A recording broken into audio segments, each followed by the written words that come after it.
Good afternoon, everyone. A very warm welcome. We shall start the session in the next 2-3 minutes.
Good afternoon once again. It's 3 p.m. now, and I think we should go ahead with the session. Welcome, Rishabh ji. And can I request Shweta to please play the Navkar mantra? Once again, it's 3 p.m. now, and I think we should go ahead with the session. Welcome, Rishabh ji.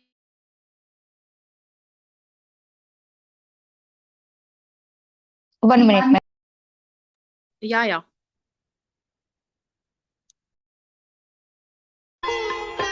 Om NaMo वरिहन्ताणं Om NaMo सिद्धाणं Om NaMo आयर्याणं Om NaMo उमच्छायाणं NaMo लोये सवसाहूणं ईशो पञ्चनमुक्कारो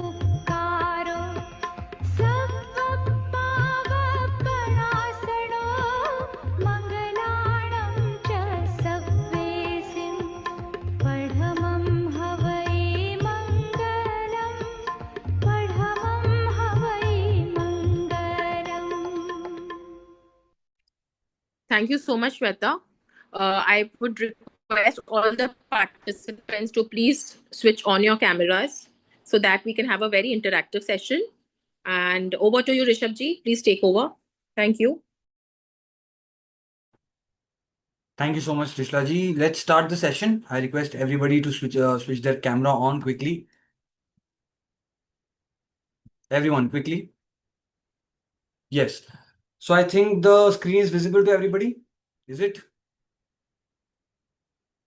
I request other people also, Nigam ji, Poonam ji, Khushbu ji, Prankit Solutions, all of you to switch their camera on quickly. Great. So let's start. Yesterday we focused on marketing and sales part, and in marketing we majorly focused on digital marketing. And in digital marketing there were different streams which we tried to focus on. And in digital marketing, the most important part was the process of entire digital marketing. And the first step of digital marketing was what? Chat box में बताएंगे सभी, पहला step क्या था digital marketing का या marketing का in general? What was the first step of digital marketing? पहला step. Very good. Okay, everyone will answer. सभी आंसर देंगे. I want everybody to answer. या प्लीज. करेक्ट. सो ऑडियंस को पता लगेगा ऑडियंस कौन है, टारगेट ऑडियंस कौन है. We have to figure that out and then will go to the second step. Second step क्या था? सेकंड स्टेप क्या था? क्या फाइनलाइज करना है हमें? What was the second step? Everybody quickly. Okay, सभी आंसर देंगे. I want everybody to answer. Just 2 or 3 people answering is not a very good thing, so I want all of you to answer quickly. पहला step था target audience finalise करना. दूसरा step क्या था? Yes. Okay. So second step was platform, right? Deciding the platform where we'll be putting our marketing, okay, our campaign. Third step क्या था? What was the third step? हम लोग ने देख लिया कि फाइन हमारी ऑडियंस कौन है, ऑडियंस हमें कहाँ ढूंढेगी, वो प्लेटफॉर्म भी ढूंढ लिया. उसके बाद तीसरा स्टेप क्या है? ऑडियंस को क्या करना पड़ेगा? Everyone? Yes, we have to convince the audience to take the action. Action का मतलब क्या है यहाँ पे? प्रोडक्ट को बाय करना, right? So that is our third step. And finally fourth step क्या है? हमारा जो भी कैंपेन रहा है उसको what will we do? Everyone quickly. Very good, very good. Measure is the right answer. Okay, so we have to measure what is going to happen in the campaign. ये 4 steps थे. इन steps के बाद हम लोग ने देखा था digital marketing के अंदर ही क्या क्या सारी चीजें पॉसिबल हैं. ठीक है, डिजिटल मार्केटिंग के अंदर इंस्टाग्राम है, फेसबुक है, लिंक्डइन है, यूट्यूब है, एक्स है, और भी काफी सारी चीजें हैं. अब उसमें हम लोगों को मार्केट रिसर्च भी करना पड़ता है. मार्केट रिसर्च भी कैसे करते हैं उसके अलग अलग स्टेप्स को देखा, कई सारे सवालों के ऊपर हम लोग ने बातें की, right? So that is very very simple. ठीक है, हम लोगों को मार्केट रिसर्च करना पड़ेगा. सेल्स भी देख लिया. फिर फाइनली देखा हम लोग ने फनल, मार्केटिंग या सेल्स फनल, जिसमें 3 लेवल्स थे, which was TOFU, MOFU and BOFU. Top of the funnel, middle of the funnel and bottom of the funnel. जिसमें टोफू जो था वो अवेयरनेस के बारे में था कि लोगों को बताना है कि हम एग्जिस्ट करते हैं, मार्केट में आ चुके हैं. दूसरा है एंगेजमेंट, जहां पे आप लोगों से बातचीत करेंगे, उनके सवाल के आप जवाब देंगे. और फाइनली बॉटम में क्या होता है? सेल्स एंड लॉयल्टी जनरेट होती है, आप कस्टमर को अपना प्रोडक्ट बेच पाते हो, right? That is the third step. Yes, तो ये सारी चीजें हम लोग ने कल डिस्कस की और आज हम लोग डिस्कस करने वाले हैं a very important part, financial planning and management. जिन लोगों को जनरली बिजनेस में मनी रिलेटेड प्रॉब्लम्स होती हैं उनके लिए सबसे इंपॉर्टेंट सेशन है. इसलिए मैं सबसे रिक्वेस्ट करूंगा कि हो सकता है ये सेशन जो है काफी थ्योरेटिकल भी रहे, काफी सारे पॉइंट्स इसमें आएंगे आपको समझने में, सुनने में. आपको अगर आपने जरा सा भी इधर से उधर आप हुए तो आपको शायद समझ में ना आए. So I will just request everybody here to focus on this entire thing completely. And कहीं भी माइनर सा भी कोई डाउट आए, कोई ऐसी चीज जो आपको लगे कि ये सबको पता है पर मुझे नहीं पता, तो आप मुझसे पूछेंगे. Okay, I will clarify your doubt immediately. Am I clear? I am telling to everybody, students हैं, विमेन, बिजनेस ओनर्स जो ऑलरेडी बिजनेसमैन या बिजनेस वुमेन हैं, डाउट्स आ सकते हैं बिकॉज ये सारी चीजें हो सकता है आपके लिए रिवीजन हो, बट रिवीजन में कई ऐसी चीजें पता लगेंगी आपको कि शायद आपको लगे हम भूल चुके थे पहले. ठीक है, तो बिजनेस में वो सारी चीजें आप नई अप्लाई करेंगे. Alright, I want everybody to make sure that you switch your video on, और बहुत सारी बातचीत होगी. Let's start the session. Alright, fine. सबसे पहले हम लोगों को डिस्कस करना होगा, हम लोग कोई भी कैपिटल इन्वेस्ट करते हैं अपने बिजनेस में या कहीं पे भी पैसे इन्वेस्ट कर रहे हैं, हमारा फर्स्ट जो मेन टारगेट है वो क्या रहता है अगर आपने कहीं पे पैसे लगाए हैं तो? अब हो सकता है इन्वेस्टमेंट में हो, प्रॉपर्टी में हो या बिजनेस में हो, आपका मेन गोल क्या है? मतलब मिनिमम इतना तो मुझे मिलना चाहिए. कितना मिलना चाहिए मिनिमम, जिससे घाटे का सौदा ना हो? मिनिमम कितना मिल जाना चाहिए आपको? How much? Yes, good. You have to recover the investment. ठीक है, इन्वेस्टमेंट मतलब आपने जितना लगाया है, the cost which you have, आप बोल सकते हो कि the cost which you have given to take that investment, और वो प्रॉपर्टी में या फिर बिजनेस में जो भी आपका कॉस्ट लगा है, वही का वही आपके पास रिटर्न में भी आ जाए. तो इसका मतलब क्या है? आपका लॉस नहीं हुआ, जितना आपने लगाया वो का वो आ गया आपके पास. ठीक है, यही जो हम लोग पॉइंट है, इसको बिजनेस टर्म्स में क्या बोलते हैं? Break even point. ठीक है, where your profit is equal to your loss या फिर your cost is equal to your revenue. समझ में आ रही है बात? आपने जितना लगाया, आपकी जो लागत थी, उतना का उतना आपने रेवेन्यू जनरेट कर दिया। ठीक है, that is known as break even point, जहां पे नो प्रॉफिट नो लॉस। ठीक है, प्रॉफिट भी जीरो है, लॉस भी जीरो है। ठीक है, आपने एक ऐसी जगह पे आके अपने बिजनेस को खड़ा कर दिया जहां पे आपको कोई नुकसान फायदा कुछ भी नहीं हुआ है, आपने जितना लगाया आपको मिल चुका है। इसीलिए ब्रेक इवन एनालिसिस किसी भी नए बिजनेस का पहला टारगेट होता है। ठीक है, आप कितना कमाएंगे कितना नहीं कमाएंगे, मतलब आपको अगर जो भी आपके गोल्स हैं वो बाद में आते हैं, पर पहला होता है कि हम लोग ब्रेक इवन अचीव करें, कि मैंने जितना लगाया अपने बिजनेस में मैं पहले उतना वापस कमा लूं, और उसके बाद वहां से फिर नई सिरे से और चीजें शुरू करूं या प्रोडक्ट्स बनाना शुरू करूं। Am I clear? यस। कितने ऐसे लोग हैं, आप ऑनेस्टली मुझे बताएंगे, जितने आज के टाइम पे या पहले कभी आपकी लाइफ में आपका बिजनेस ब्रेक इवन के नीचे गया है, मतलब लॉस में गया? ऑनेस्टली ऑलमोस्ट हर बिजनेस में होता है, कई बार होता है, और खासकर जब लंबा चलता है बिजनेस तो कई बार होता है। I want everyone to tell कि आपने कभी भी ब्रेक इवन के नीचे आपका बिजनेस गया है क्या? मतलब profit no no profit no loss situation से भी नीचे, मतलब लॉस में जा चुका है, मतलब आपने जितना लगाया था उतना आपके पास वापस नहीं आया। कितने लोग हैं ऐसे ऑनेस्टली? ग्रेट, कई लोग हैं। इनमें से कई, क्या दो लोग अनम्यूट कर सकते हैं? I just want one small experience from them. Deepa ji Bansari please unmute yourself, and Sangeeta ji Shah please unmute yourself quickly please, we do not have much time. बड़ा टॉपिक है, बहुत बहुत इंपॉर्टेंट, बहुत नॉलेजेबल, और बहुत मतलब आपके इतना काम आएगा बिजनेस में कि आप मतलब सोच भी नहीं सकते, इसलिए मैं इसको पूरा कवर करना चाहता हूं, मैं नहीं चाहता कि कुछ छोड़ू इसके अंदर। ठीक है, Sangeeta ji Shah and Deepa ji Bansari please unmute yourself quickly. Mute कर ना सांभर I think I am audible to both of them. Deepa ji, आपने बोला कि आपका कई बार ब्रेक इवन के नीचे गया है, या एक बार या दो बार, जितनी बार। सर एक बार what was strategy to bring your business back again from break even to, मतलब from loss to break even, और ब्रेक इवन से profit? Sir how many did you? Loss हो गया तो मैंने स्किप ही कर दिया, फिर आई डिडंट मूव अहेड, फिर मैं निकल गई। Oh, you just came out of the business. Okay, fine. या Okay, fine. Okay, understood. Sangeeta ji, what did you do? आपने क्या किया? हाँ, नमस्ते ऋषभ जी। नमस्ते बोल जी। हाँ, अभी एक्चुअल में ट्रैवलिंग कर रही हूँ, थोड़ा मेरा मिस हो गया स्टार्टिंग का। हाँ, मैं ये पूछ रहा था कि आप ब्रेक इवन पॉइंट के नीचे कभी भी आपका बिजनेस गया है लॉस वगैरह में? नहीं नहीं क्योंकि नहीं सबका गया है। नहीं नेवर इट हैज गॉन, नहीं। चलिए कोई बात नहीं। So ma'am has said that she left the business. अब मैं अपनी बात करूं तो कई बार मेरा actually in the last 1.5 years of Iktara, okay, thankfully जो पिछले पहले 3 महीने थे ना, हम लोग ने उस टाइम पे कोई काम ही नहीं किया था। हाँ we had long term success after the third month. Okay, फिर हम लोग ने 6.5 लाख लोगों को पढ़ाना शुरू कर दिया, 260+ इंस्टीट्यूशंस में हम लोगों का we entered, and government organisation everywhere. But उससे पहले हम लोग 3 बार ब्रेक इवन के नीचे जा चुके थे। उसमें सबसे अच्छी स्ट्रैटेजी जो आपको हेल्प करती है ब्रेक इवन के टाइम पे is to manage your cost. Cost cutting बहुत इंपॉर्टेंट होती है। ठीक है, कॉस्ट कटिंग इसलिए इंपॉर्टेंट हो जाती है क्योंकि अब आप क्या मैनेज नहीं कर सकते, सेल्स आपके हाथ में है नहीं। मार्केटिंग हो सकता है आप बेटर कर लो, पर बाकी सेल्स आपके हाथ में नहीं है। अब आपको क्या करना पड़ेगा, आपका जो कॉस्ट लग रहा है उसको थोड़ा कम करने की कोशिश करो। ठीक है, उस कॉस्ट को कम करो, मार्केटिंग पे थोड़ा ध्यान दो, और सेल्स इंक्रीज करने की कोशिश करो। That is what I focused on. ठीक है, एंड इसका जो पूरा प्रोसेस है, अब हम लोग लास्ट जो स्लाइड आएगा ना उसमें हम लोग देखेंगे। ठीक है, that will be very very important. So इसके अंदर प्रॉफिट और लॉस बिल्कुल नहीं होता, that is known as break even point. Am I clear everyone? Yes. चलो नेक्स्ट चीज, ये है 5 कॉमन मिस्टेक्स जो आप फाइनेंशियल मैनेजमेंट में करोगे जब आप अपना बिजनेस हैंडल कर रहे हो तो। ठीक है, और ये पांचों में से कम 3 या 4 आप सब कर चुके हैं। ठीक है, सब कर चुके हैं, मैं भी, आप भी, सब कुछ, जितने भी लोग बिजनेस कर रहे हैं और जितने लोग बिजनेस, ठीक है, आप ये सब फेस करेंगे और भी करेंगे। Alright, I tell you. First one is procrastinating, और या फिर रिटायरमेंट प्लानिंग। इसका मैं मतलब आपको समझा देता हूं। ठीक है, प्रोक्रेस्टिनेशन का मतलब है चीजों को टालना। आज एक काम है, उसको हैंडल करना है, उसको मैनेज करना है, उसको टालना, कल करेंगे, फिर कल आएगा तो परसों करेंगे, परसों आया तो तरसों करेंगे।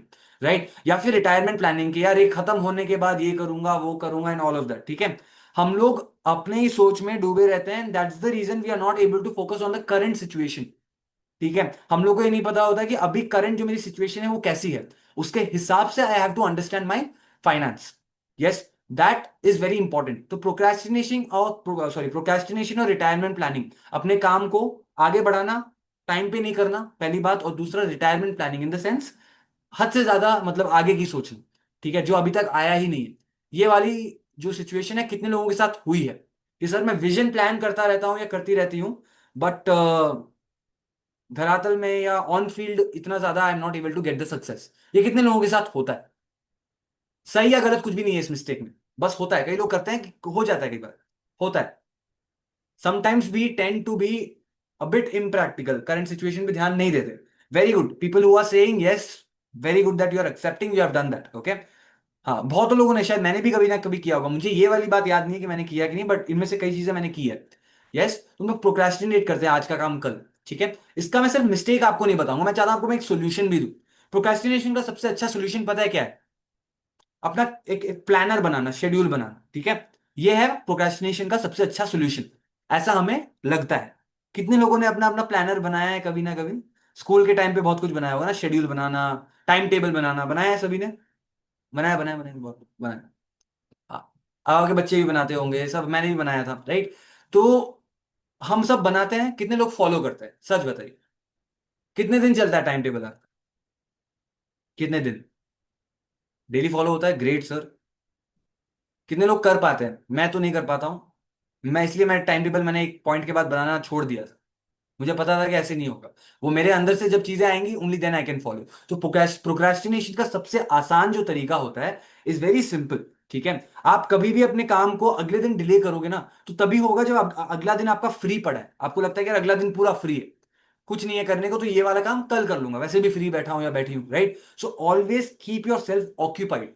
आप जब जब अपने आप को ऑक्यूपाई कर लोगे, बिजी रखोगे बिजनेस में या काम में या कुछ नया डेवलप करने में, तो ऑटोमेटिकली आपके दिमाग में प्रोक्रेस्टिनेशन का ख्याल ही चले जाएगा, क्योंकि आपको पता होगा कि अगर आज मैंने काम नहीं किया, कल मेरे पास दूसरा काम है तो मैं उसको कंप्लीट नहीं कर पाऊंगा। It is as simple as possible. ये लोगों से बात करना और उनको बुलाना, हाँ सा वो सा, ये सब नहीं। बिजनेस के टाइम पे मेजरली यू शुड फोकस कि हमें बिजनेस पे ध्यान देना, प्रोक्रेस्टिनेशन नहीं होगा, ठीक है। That's there. और रिटायरमेंट प्लानिंग ऑटोमेटिकली जब बिजी रहोगे तो बिल्कुल भी नहीं करोगे, ठीक है। So that's there. Second thing is no clear financial goals business को लेकर, ठीक है। फाइनेंशियल गोल्स का मतलब क्या है कि मुझे एक टाइम के बाद इस लेवल पे अपनी कंपनी को लेके जाना है। आप सभी अपने फाइनेंशियल गोल्स अपने बिजनेस को लेकर यहाँ पे चैट बॉक्स में लिखे। जिन्होंने बिजनेस शुरू कर लिया है वो भी लिखेंगे कि अगले एक साल में आपको कहां देखना है अपने बिजनेस को फाइनेंशियल टर्म्स में, रुपीज इतना रेवेन्यू, ठीक है। और जिन्होंने नहीं शुरू किया है वो मुझे बताएंगे वो कितना रेवेन्यू जनरेट करना चाहते हैं, उतना उनके दिमाग में है कि मैं इतना करना चाहता हूं या चाहती हूँ। सभी लोग, I want everybody to answer.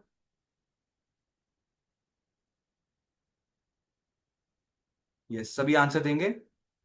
Okay, 10 lakh plus, this is per month और पर ईयर? पर मंथ और पर ईयर, 10 लाख 20 लाख पर मंथ और per year, 10 lakhs per month, अच्छा। सही था जी, बोल रही हाँ शी तो ओके, मुझे लगा सही हमने बोला। 2 CR per annum, very good, okay very good. देशना जी पर ईयर, ऑलराइट। और बाकी सबके कोई सपने नहीं है? 4 ही लोगों के सपने हैं यहाँ पे। बाकी सब क्या करना चाहते हैं बिजनेस के साथ? वही समाज सेवा, ऐसा कोई है? Anyone who wants to? Very good, in crores, how many crores? Then more than that per month, alright fine. और I want everybody to answer quickly.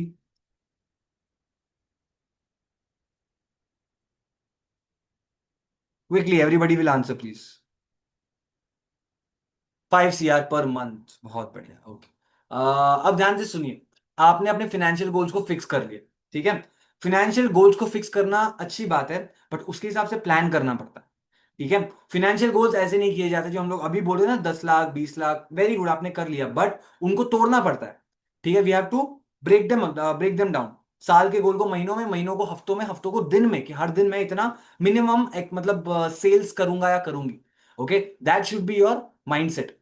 अगर हम सोचते हैं कि मुझे महीने के 500 ऑर्डर्स लेने हैं, जो भी मैं एक प्रोडक्ट बना रहा हूं या बना रही हूं, 500 लेने हैं, 500 लेने हैं, तो हफ्ते में कितने लूंगा, हर दिन मैं कितने बेचूंगा, दैट है बेचूंगा या बेचूंगी, that's very important that you have clearly in your mind financial goals. अगर आपके क्लियर नहीं है तो ऑटोमेटिकली आपका जो बिजनेस है कहीं ना कहीं डायरेक्शन लेस होके एक दिन ठप हो जाएगा, right. So you need to understand, you have to have good and clear financial goals. Third, high debts and borrowings. कभी भी याद रखिएगा, बैंक्स के थ्रू लोन्स लेने में या किसी से भी लोन लेने में, चाहे वो आपका कोई फाइनेंस प्रोवाइडर हो या कोई भी हो, राइट। अगर आप डेट ले रहे हैं, डेट का मतलब वही होता है, लोन एंड क्रेडिट होता है, आप किसी से कुछ बोरो ले रहे हो, उधार ले रहे हो, right. So when you are borrowing और taking a debt, in that case that should be the last option आपके पूरे बिजनेस में, कि सर मेरे पास कुछ बचा नहीं है, मैं अपने तरफ से पैसे नहीं लगा सकती हूँ या लगा सकता हूं, और तभी जाके आप क्या करेंगे, लोन लेंगे। ये बात आप हमेशा गांठ बांध लें। Loan should be the last possible option that you choose during doing business. अगर आपके पास पैसे हैं, आप अरेंज कर सकते हो अपने लेवल पे, कुछ ना कुछ करके, ओवर टाइम करके, कुछ भी, try to do it in that way. Debt और बोरोइंग जो है वो शुरू में बहुत अच्छा लगता है कि अकाउंट में पैसे आ गए, बट हम कभी बार भूल जाते हैं कि उसको लौटाना भी है। हम लोग शायद उस विजन को लेके नहीं चलते, या फिर पता भी हो तो हम लोग को पता नहीं है कि हम लोग कर भी पाएंगे कि नहीं। सो हाई डेट एंड बोरोइंग जो है वो आपको कम करना पड़ेगा। ठीक है, छोटी मोटी चीजें तो फिर भी ठीक है, हाई अमाउंट, लाख, 2 लाख, 5 लाख, 20 लाख, ये सब नहीं। ठीक है, टेक ऑन अ बेसिस कि आप झेल सको उस डेट को या उस लोन को या उस कर्जे को।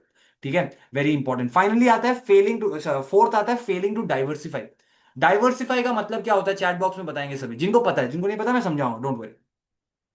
डाइवर्सिफाई का मतलब क्या होता है, डाइवर्स या diversify, what is the meaning? यहां पे लिखा गया है कि फेलिंग टू डाइवर्सिफाई एक बहुत बड़ी गलती है जो लोग अक्सर कर देते हैं। क्या मतलब है इसका, कि वो, हाँ फेलियर ठीक है, डाइवर्सिफाई का मतलब क्या है? अच्छा सुनिए, classify that from, one second, where the income is coming and where the, okay fine, ये ठीक है, understand. Different sources of income, okay, invest in different, okay, then existing product, okay, good good good. ठीक है, सुनिए, अपने पैसों को अलग अलग स्ट्रीम्स में डिवाइड करना बहुत इंपॉर्टेंट है। ठीक है, चाहे वो आपके बैंक अकाउंट्स हो, चाहे वो आपके इन्वेस्टमेंट्स हो, आपके बिजनेस के थ्रू आप इन्वेस्टमेंट कर रहे हो, आप अपने ही बिजनेस से 3 4 प्रोडक्ट बना रहे हो, तीनों चारों प्रोडक्ट में कितना पैसा जाना चाहिए, वो भी बहुत इंपॉर्टेंट है। ठीक है, तो इसी को हम लोग डाइवर्सिफिकेशन ऑफ कैश फ्लो बोलते हैं। कैश फ्लो का मतलब होता है जितना पैसा अंदर आ रहा है और जितना पैसा अंदर जा रहा है, इस पूरे बाहर जा रहा है, इस पूरे प्रोसेस को कैश फ्लो बोलते हैं। ठीक है, और मैंने आपको क्या बोला था, बिजनेस में सबसे इंपॉर्टेंट क्या होता है, कौन सा गोल सबसे इंपॉर्टेंट कौन सा होता है? क्या maximization, dash maximization, very good Pinki ji, profit maximization सबसे इंपॉर्टेंट गोल होता है, राइट। बट प्रॉफिट से भी इंपॉर्टेंट एक और चीज होती है जिसे हम लोग बोलते हैं कैश फ्लो। वो बिजनेस का गोल नहीं है, बट वो प्रॉफिट से भी ज्यादा इंपॉर्टेंट है। कैश फ्लो अगर आपके बिजनेस का अच्छा है, तब कहीं जाके आपका बिजनेस सरवाइव कर पाएगा लंबे वक्त तक।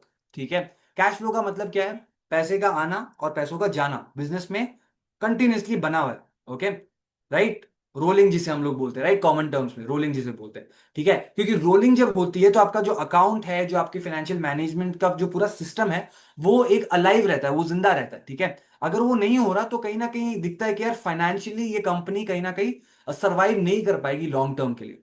ठीक है, तो कैश फ्लो बहुत इंपॉर्टेंट है। और कैश फ्लो क्या हो सकता है, इन्वेस्टमेंट में आप कर सकते हो, अपने प्रोडक्ट्स में डाल सकते हो, अपने प्रॉपर्टीज में डाल सकते हो, किसी भी वर्किंग कैपिटल में डाल सकते हो। ठीक है, इसी को हम लोग क्या बोलते हैं, डाइवर्सिफिकेशन। ठीक है, failing to diversify will be a big mistake that you will do in financial management, तो वो मिस्टेक आप कभी मत कीजिएगा। एंड फाइनली आता है रिस्क मैनेजमेंट को नेग्लेक्ट कर देना, नजरअंदाज कर देना। ठीक है, आप में से कई लोगों ने अपने बिजनेस में रिस्क लिए होंगे, सभी लेते हैं, अच्छी बात है लेना, पर आप में से कितने लोगों ने ऐसा एक रिस्क लिया जिसने बिजनेस में आपको पीछे ढकेल दिया, या शायद बिजनेस को अनफॉर्चुनेटली बंद करवा दिया होगा? कितने लोगों ने ऐसा किया है? और अगर आप वापस उससे वापस आए हैं तो बहुत अच्छी बात है, अगर आप पीछे होके वापस आए हैं, आपने रिस्क को निगलेक्ट करके एक गलत डिसीजन लिया। यस, अगर लिया तो आप बोलेंगे हाँ, अगर नहीं लिया तो you will just write no. Yes, so this was one point जो मैंने हमेशा से फाइनेंशियल मैनेजमेंट का बेस समझा इसको। ठीक है, आपको पैसे लगाने कहीं पे नई चीजों पे लगाइए, कोई दिक्कत नहीं है, बट सोच समझ के लगाइए। इतने पैसे मत लगा दो कि बैक एंड में कोई प्लान बी के लिए भी आपके पास पैसे ना बचे। ठीक है, मैं प्लान बी का मतलब ये नहीं बोल रहा कि आपका फोकस डाइवर्ट हो रहा है, नहीं, मैं बस इतना बोल रहा हूं कि अगर ये चीज नहीं चली तो in that case there has to be something कि थोड़े पैसे हो के मैं कुछ और कर सकूं, नया प्लान बना सकूं। Right, very important. So neglecting risk management is very very big mistake that you will do in financial management. Sumit ji ने लिखा है yes, taking risk, export business. ठीक है, एक्सपोर्ट अपने आप में बहुत बड़ा रिस्क है। ठीक है, हर कोई उसे पुल ऑफ नहीं कर पाता, हर हर इंसान के लिए वो अच्छा फिट बैठता नहीं है। Right, so export business is again a very big risk which many people take. So ये पांचों मिस्टेक्स है जो आप कॉमनली करते होंगे और आपको नहीं करना। ठीक है, if anyone wants to take a screenshot you can kindly take quickly. Okay, fine, done, great. चलो नेक्स्ट चीज पे जाते हैं। अब आता है, ये बहुत इंपॉर्टेंट है, सोर्सेज ऑफ कैपिटल ये जो सोर्स ऑफ कैपिटल होता है ना बिजनेस के लिए बहुत इंपॉर्टेंट होता है। आप सब मुझे अपने अपने बिजनेस के सोर्स ऑफ कैपिटल बताइए, जहां जहां से आपने पैसे लिए थे, कैपिटल मतलब बिजनेस शुरू करने के लिए या फिर बिजनेस को चलाने के लिए, जहां जहां से आप सबने पैसे लिए थे। मैं उनका नाम नहीं पूछ रहा हूँ, I am just asking in चारों में से आपने क्या लिया था। डेट मतलब लोन, ट्रेड क्रेडिट मतलब उधारी बिजनेस के दौरान, इंटरनल रिजर्व मतलब खुद की सेविंग्स, इक्विटी का मतलब अपने कंपनी में किसी को पार्टनर बना दिया या फिर अपनी कंपनी का हिस्सा थोड़ा किसी को दे दिया, that's known as equity. Okay, some people are saying debt, some people are saying family से, yes good। बूटस्ट्रैपिंग मतलब उनके खुद के इंटरनल रिजर्व से उन्होंने शुरू किया था। Own funds that is also internal reserve. Family, great. Okay, others कि फैम मतलब अपना बिजनेस शुरू करने के लिए मैंने पहले एक पार्टनर ढूंढा और फिर शुरू किया चीजों को, anyone like that? Internal, okay, internal reserve भी और लोन भी, ओके ग्रेट। और कोई भी इक्विटी, किसी ने इक्विटी यूज करके मतलब पार्टनर बना के किसी ने शुरू किया है अपने बिजनेस को कभी भी? Anyone here? No, all right fine. So generally it is debt and internal reserves, ठीक है, लोन एंड इंटरनल रिजर्व्स वाले। Okay, one person is who has made it using the partnership, but वो partner भी आपकी family है, ठीक है, वो मैं उसको इक्विटी में ही डालूंगा, ठीक है, क्योंकि आपने एक परसेंटेज, एक हिस्सा अपने फैमिली मेंबर को दे दिया है, so that will come under equity only. अगर आप अपने फैमिली से सिर्फ पैसे लेके शुरू कर रहे हो तो that comes under internal reserves, ठीक है। So these are the four sources of capital. अब आप मुझे ये पूछोगे कि सर इन चारों की खासियत क्या है, तो मैं इन चारों की खासियत बताता हूँ एक एक। आप इसको समझ सकते हैं, कहीं पे चाहें तो नोट डाउन कर सकते हैं, एक एक पॉइंट बताऊंगा बस, और कुछ नहीं है इन चारों में, बहुत सिंपल चीज है, ठीक है। Shall I start? Yes, okay fine. Okay, तो डेट का मतलब, डेट या लोन, ठीक है, इसका सिंपल एक पॉइंट है, ये आपको कैपिटल देगा। So loan gives you capital but with a particular deadline, ठीक है। अब वो डेडलाइन अच्छी चीज भी है, कभी कभार बुरी चीज भी। आपको 3 4 5 10 साल मिल रहे हैं आपको उसे चुकाने के लिए, ठीक है, वो एक अच्छी बात है। पर एक बुरी बात ये भी है कि उन 10 सालों में, 5 सालों में, 3 सालों में आपके ऊपर एक मेंटल प्रेशर रहेगा कि मुझे लोन को चुकाना है, right. So that is about debt. आप सिंगल लाइन में लिख सकते हो, debt slash loan gives us capital on a deadline. तो डेडलाइन मतलब डेट, बस, ठीक है, वो सबसे इंपॉर्टेंट चीज है डेट की, ठीक है, डन। ओके, सेकेंड है ट्रेड क्रेडिट। ट्रेड क्रेडिट की सबसे खास बात है कि वो आपको फेस वैल्यू पे मिलता है। फेस वैल्यू का मतलब कि मैंने जो बोली थी पहले दिन, गुडविल, लायकी, राइट। अब मान लीजिए मैं एक काम कर रहा हूं, मेरा एक और कॉम्पिटिटर जो काम कर रहा है, ठीक है, जो मेरे कॉम्पिटिटर हैं वो हैं बहुत साल से, पर उनका नाम अच्छा नहीं है मार्केट में, अनफॉर्चुनेटली। मैं नया हूं मार्केट में, मुझे 1.5 2 साल हुए हैं, बट मेरा नाम अच्छा है। तो इस केस में मेरे क्लाइंट्स के साथ जो मेरा रिश्ता है, वो मुझ पे भरोसा करके मुझे कुछ एक्स्ट्रा वक्त देंगे ना, to just clear the payments, देंगे या नहीं देंगे? यस और no? Just for the goodwill sake वो मुझे एक्स्ट्रा टाइम देंगे कि नहीं, क्रेडिट देने के लिए तैयार होंगे कि नहीं देंगे? यस, करेक्ट, या। सो ट्रेड क्रेडिट वहीं पे काम करता है। डेट किस पे काम कर रहा था? डेडलाइंस पे काम कर रहा था, इंटरेस्ट पे काम कर रहा था। ट्रेड क्रेडिट में भी इंटरेस्ट लग सकता है, बट ट्रेड क्रेडिट किस पे काम करता है? फेस वैल्यू पे, ठीक है, जबान पे, गुडविल पे, ठीक है, that is about trade credit, ठीक है। Equity is all about partnership.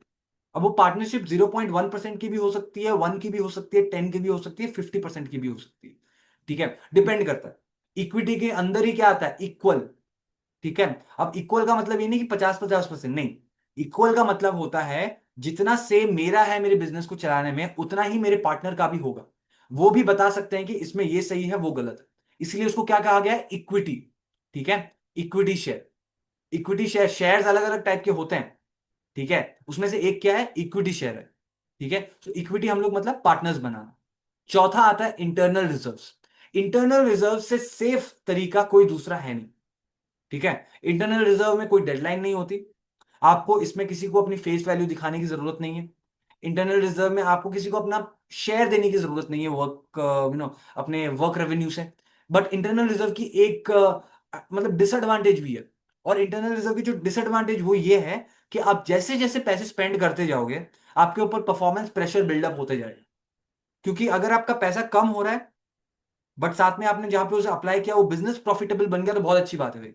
10,000 रुपए लगाए थे, लाख, 2 लाख, 3 लाख उससे कमा लिए, ठीक है, तो वो 3 लाख अब आपका क्या बन गया? Internal reserve. बट मान लो 10,000 लगाए, कमाए ज्यादा नहीं, 2 3 5 हजार ही कमा पाए, ठीक है, तो आपने क्या कर लिया? अपना 5,000 का लॉस कर लिया, ठीक है, तो आपका इंटरनल रिजर्व भी कम हुआ, और अब बचा कितना? 5,000, ठीक है। So that is the issue with internal reserve. Debt का मतलब क्या है? डेडलाइन और इंटरेस्ट। ट्रेड क्रेडिट का मतलब फेस वैल्यू पे आपको जो देंगे उसको बोलेंगे ट्रेड क्रेडिट। इक्विटी का मतलब पार्टनरशिप, ठीक है, शेयर होल्डर्स पार्टनरशिप, ठीक है। और इंटरनल रिजर्व्स का मतलब क्या होता है? सेविंग्स। जो आप इंटरनल इंटरनल रिजर्व का मतलब होता है सेविंग्स, या तो आपकी फैमिली आपको देगी या तो आप खुद लगाओगे अपने तरफ से जो आपने बचा के रखे, शायद अपने जॉब से या किसी भी चीज से। Am I clear everyone? Yes, चलिए जस्ट अ सेकेंड। या सो अब हम लोग सोर्सेज ऑफ कैपिटल देख चुके हैं। Now will go to the next topic. इसका अगर कोई स्क्रीनशॉट लेना चाहता है तो ले सकता है, बड़ी सिंपल सी चीज है, इसमें ज्यादा कुछ मेजर है नहीं। ऑलराइट, या लेट्स गो अहेड। अब ये आता है बहुत इंपॉर्टेंट, पहले तो आप स्क्रीनशॉट ले लीजिए इसका। स्क्रीनशॉट ले लो यार इसका पहले। Yes, please take a screenshot quickly, 10 seconds.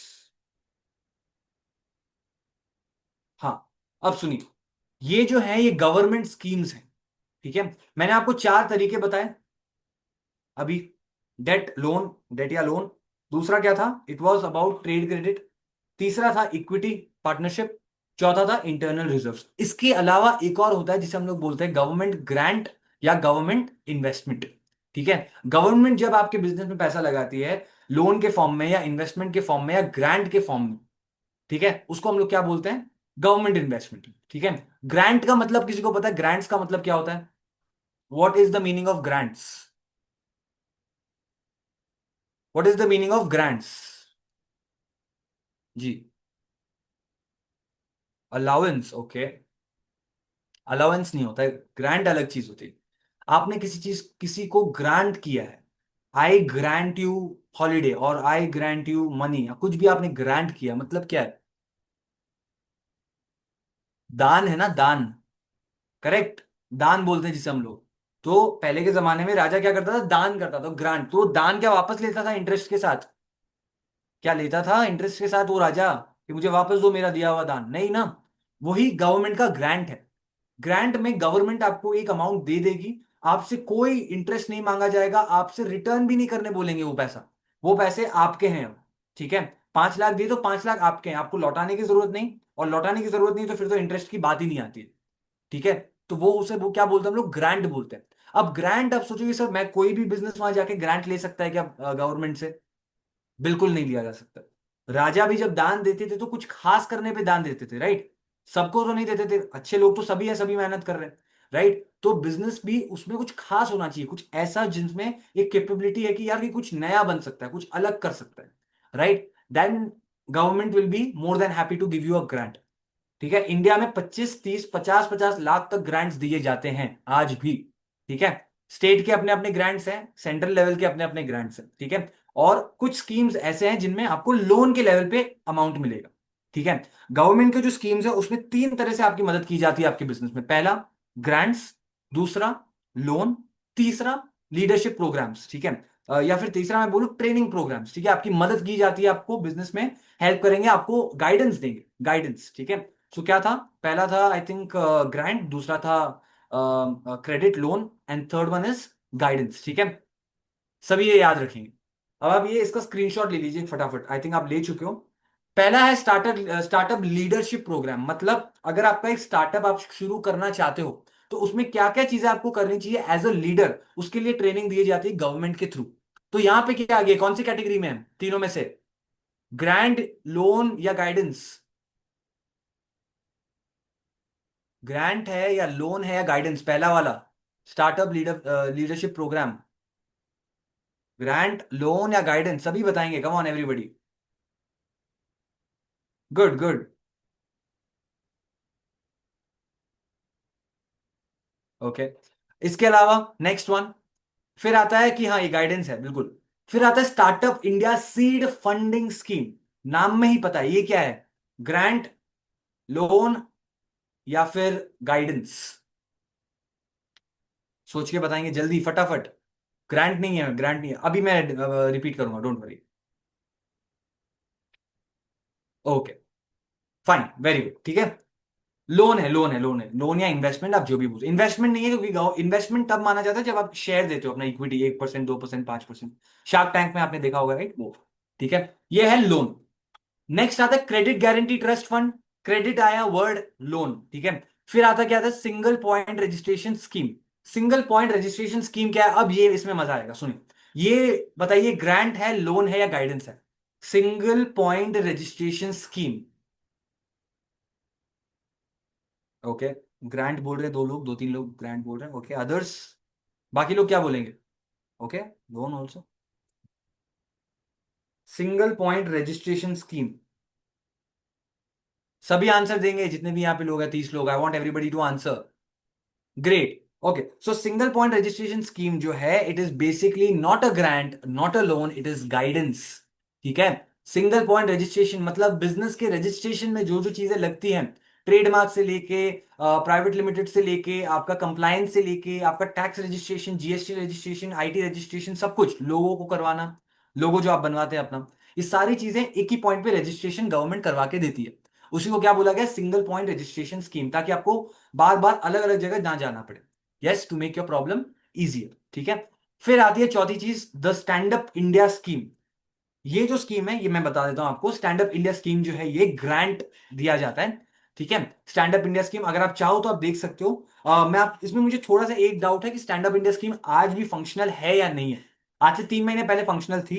मेरे कुछ पार्टिसिपेंट्स को खुद भी इसमें ग्रांट मिला है। So when we were discussing that time पे, उन्होंने अपना प्रेजेंटेशन, अपना जो पिच डेक है, सबमिट किया था, and they got a grant. Okay, तो उसमें मिलता है 6 7 8 लाख रुपए का एक ग्रांट मिल जाता है। फिर आता है प्रधानमंत्री मुद्रा योजना। ये क्या है बताइए? ग्रांट, लोन या गाइडेंस? ग्रांट है, लोन है या गाइडेंस है? Okay, great. आंसर इसका है लोन। ठीक है। मुद्रा योजना इज लोन। और इससे सबसे ज्यादा बेनिफिशियल कौन हुआ है? विमेन। ओके, विमेन बहुत ज्यादा इसमें मतलब बेनिफिशियल। ऐसा नहीं कि मेन डोंट गेट इट, बिल्कुल उनको मिलता है, कोई पार्शियलिटी कहीं पे भी नहीं है। It is just that women ने बहुत यूज किया है इसको, बहुत ज्यादा प्रचार किया गया था इस पर्टिकुलर स्कीम का गवर्नमेंट के थ्रू, तो लोगों ने बहुत यूज किया है इसको। ठीक है। सो प्रधानमंत्री मुद्रा योजना में तीन है। ठीक है। एक तो होता है शायद शिशु है, पहला शिशु है। जो पहला लोन होता है, आई थिंक तीन उसके लेवल्स है। पहला लेवल शिशु है, आई थिंक। दूसरा एंड तीसरा, आई जस्ट फॉरगॉट, क्योंकि वो प्रॉपर हिंदी नाम है। I just tell you, 1 second. तो पहला जो मुद्रा है योजना है, वो पहला है शिशु, शिशु योजना है। तो शिशु के अंदर क्या होता है? आपको 50,000 से 1 लाख, सॉरी 50,000 से 5 लाख तक का लोन मिलता है। दूसरे में 5 से 10 मिलता है। तीसरे में 10 एंड अबव, 10 एंड अबव या 15 एंड अबव करके होता है उसके अंदर। ठीक है। अब उसके अंदर I think there 3 different types of loans. 1 second, सभी मैं आपको एग्जैक्ट डेटा देना चाहता हूं, नहीं तो मैं गलत बता दूंगा। हाँ, तो पहला है शिशु, 50,000 रुपए तक का ऋण। किशोर में 50 से 5 लाख है, सॉरी। और तरुण में 10 लाख के ऊपर का ऋण। ठीक है। तो लोन जो है इस तरह का है। समझ में आई बात? शिशु, किशोर और तरुण। और इस शिशु, किशोर और तरुण किस बेसिस पे किया जाता है? लोन के अमाउंट के बेसिस पे, आपको कितना चाहिए। ठीक है। Am I clear? तो प्रधानमंत्री मुद्रा योजना में ये चीज आती है। फिर आता है वेंचर कैपिटल असिस्टेंस स्कीम। ये आप बताइए, लोन लग रहा है, ग्रांट लग रहा है या गाइडेंस लग रहा है? Venture capital assistance scheme, loan, grant, guidance? Very good, सही। Venture capital assistance scheme, loan, grant या गाइडेंस? सभी बताएंगे जल्दी, सभी सभी बताएंगे। All the 32 people right here, I want everybody to answer quickly. हाँ, वेरी गुड। हाँ, इनका आंसर है यस, वेंचर कैपिटल जो है वही लोन इन्वेस्टमेंट कैटेगरी में आता है। आंसर इसका गाइडेंस नहीं। मैंने संयम को बोला वेरी गुड, सब संयम का वही लेके के गाइडेंस गाइडेंस लगाने लगते हैं। So try to understand, it is loan. Venture capital assistance का मतलब है आपको अच्छे वेंचर कैपिटल इन्वेस्टर्स से आपको कनेक्ट करवा दिया जाएगा, और उसी को क्या बोलते हैं? Venture capital assistance scheme. ये गवर्नमेंट करवाती है। इसके अलावा अगर प्राइवेट नेटवर्क्स की बात करूं, तो एंजल इन्वेस्टमेंट नेटवर्क है, जो प्राइवेट ऑर्गेनाइजेशन, आपको मेंबरशिप देना पड़ता है, और फिर आपके लिए, आप इन्वेस्टमेंट के लिए कई सारे इन्वेस्टर से बातचीत कर सकते हो, उनके कनेक्ट में आ सकते हो। ठीक है। तो ये हो गया venture capital assistance scheme. Aspire नाम का एक स्कीम है, वो जो है वो ग्रांट्स देता है। ठीक है। फिर आया स्टार्टअप इंडिया इनिशिएटिव, ये भी अगेन लोन में आता है। अटल इनोवेशन मिशन, ये जनरली यंगस्टर्स के लिए, जो कॉलेजेस में है या फिर ऑर्गेनाइजेशंस में है, उनका अपना एक आइडिया है जो इनोवेटिव है। नाम में क्या इनोवेटिव मतलब? कुछ नया। जनरली कुछ भी नया होता है साइंस में या कोई भी फील्ड में, कुछ नया लेके आ रहे, तब जाके अटल इनोवेशन में आप रजिस्टर करवा सकते हो अपना पिच डेक सबमिट करके। अलग अलग राउंड्स होते हैं। ग्रांट लेना बहुत मुश्किल होता है, कम से कम 3 से 4 राउंड होते हैं। आपके सिटी में होगा, आपके स्टेट में होगा, फिर नेशनल लेवल में होगा, ठीक है, फिर जाके आपके पास पैसे आएंगे, ठीक है। तो अटल इनोवेशन में आपको क्या मिलता है? ग्रांट मिलता है, and the grant is as less as 1 lakh से लेके 2 करोड़ तक। उस पूरे अमाउंट में आपको कितने भी पैसे मिल सकते हैं, डिपेंडिंग आपने कितना मांगा, अगर आपने क्लियर कर दिया तो, ठीक है, they will give you the grant. Understood. Next आती है बात कि raw material assistance scheme. Business में अगर आपको याद है, हमने रॉ मटेरियल की बात की थी किसी सेशन में, कौन से वाले सेशन में, पहले से लेके अब तक? Which number session did we speak about raw material और की रिसोर्सेस? कौन से सेशन में?